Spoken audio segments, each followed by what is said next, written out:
There's a technique used on the front of this little radio that has been used on radios since the beginning, all the way back to the first consumer radios in the 1920s.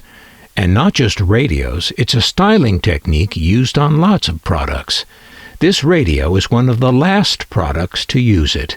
Can you guess the technique I'm talking about?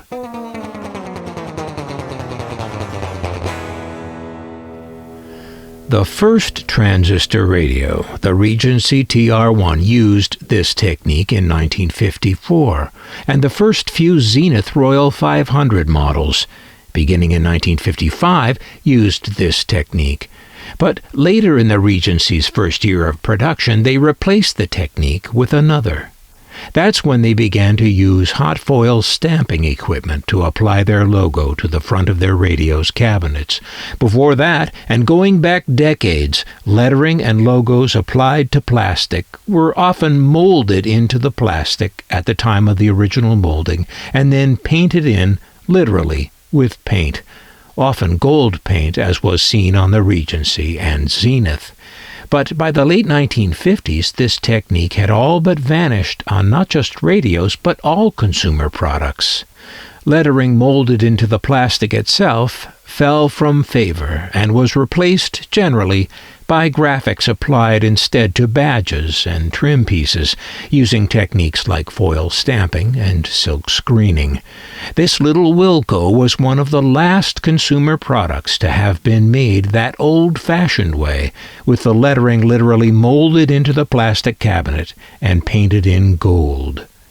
The gold paint on all the old products that were done this way has long since oxidized, usually to a dark greenish brown, so if you find a radio with bright gold painted letters, it has probably been restored. This oxidization was known to be a problem even back in the day. Radio suppliers sold servicemen a paint stick they could use to spiff up their customers' radios that were in for servicing. Now, how can a guy be this observant about something this trivial and yet not notice a new dress or hairstyle on the woman he loves? I don't know.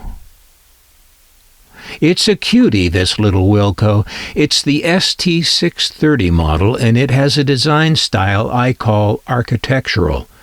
Now, this is probably a pretty ignorant thing to say, but there, I've said it. What I mean by it, I guess, is the asymmetric layout of the front. The fact that the grille wraps around the left side, but not the right. And I like the way the on-off volume knob runs vertically on the front and has a little notch on the side so you can see the word off. As to the grille, to continue in my ignorance, I call this type of grille tuck and roll, even though it bears only a passing resemblance to that upholstery technique, and there is literally no upholstering going on here. Vertical stripes is another way to put it, perhaps less ignorantly, or vertical indentations.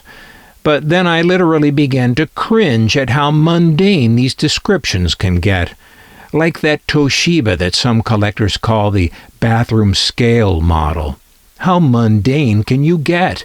Or referring to the marvelous Panasonic Panapet as the ball and chain. Yikes! Those things don't sound like any fun at all, and I'm a big believer that collecting should be fun, full of life, even joy, not mundane. Whoa, holy cow, fabulous. But guess what the mundane call this wonderful radio from Toshiba? Go on, guess. The coffin. Really? I am not making this up. You know, I never really thought about this painted-in lettering stuff before this, but here it is on this Toshiba, too. This 6TP304 Toshiba. So back to our little Wilco. And as we open it up, we find it to be full of very small electronics parts, and inside the back, an even smaller schematic diagram.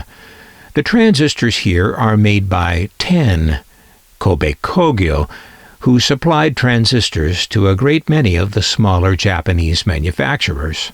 I talk at length about Kobe Kogyo in some of the other videos on this channel, and I talk there with less ignorance than I'm doing here about design styles. Or do I? Wilco didn't make a lot of transistor radios. They are perhaps best known for this ST7 model, a bit larger than the sorts of radios some people prefer, but what's not to like about this? The Wilco name even appears on a micro-transistor radio, the Wilco Minipack AP122, which has an amazing 12 transistors inside this little thing.